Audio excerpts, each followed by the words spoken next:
Our bodies are the ultimate factory.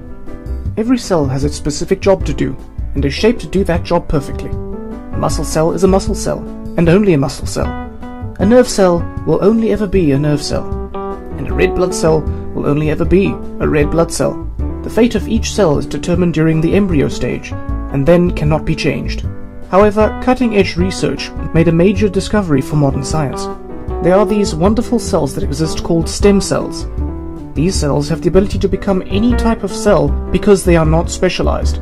Scientists were hugely excited by their discovery because they can be used to repair damaged organs, bones, or cartilage.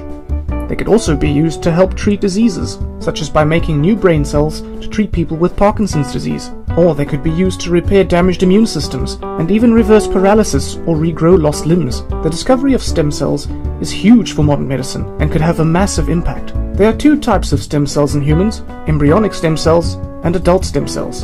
Embryonic stem cells are unspecialized cells that can develop into any type of cell. Adult stem cells are also unspecialized cells, but whilst they can develop into many types of cells, unlike embryonic stem cells, they cannot develop into every type of cell. Adult stem cells come from tissues such as bone marrow. As in the name, embryonic stem cells can be removed from unused embryos, such as those left over from fertility treatments, for example. Whilst the discovery of stem cells offers huge potential for modern medicine, there are many social and ethical considerations that need to be taken into account. A lot of research was, and still is, needed to find out exactly how they work and how we can control them to do what we want, and not just grow uncontrollably. Stem cells are already being used in treatments. Currently, in 2016, there is a trial study underway to use stem cells to reboot the immune system of multiple sclerosis sufferers to enable them to regain some mobility. Using stem cells to treat diseases and conditions of the blood and immune system are currently the most widely used stem cell treatment.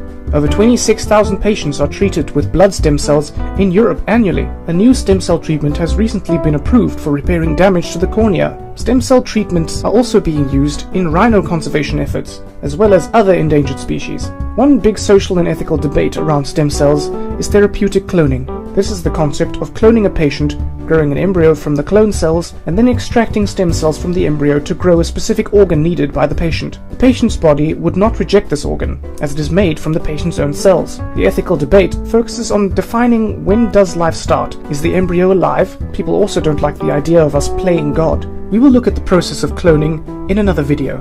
Unspecialized stem cells also exist in plants and can develop into the cells of flowers, roots, or leaves. Unlike in animal cells, some plant cells do remain unspecialized and can then develop into any type of plant cell. The unspecialized plant cells group together into structures called meristems. Whereas animals stop growing in size when they are adults, plants do not. This is because meristems divide to produce cells, thus enabling plants to continue to grow both in height and width throughout their lives. They also produce cells that develop into flowers and leaves. So from this video, you should know that stem cells are present in embryonic and adult animal cells, and in meristems in plants. Stem cells are unspecialized and can develop into a range of different cell types for development, growth, and repair. In animals, embryonic stem cells can turn into any cell type, whereas adult stem cells, which are found in bone marrow, can only turn into some cells.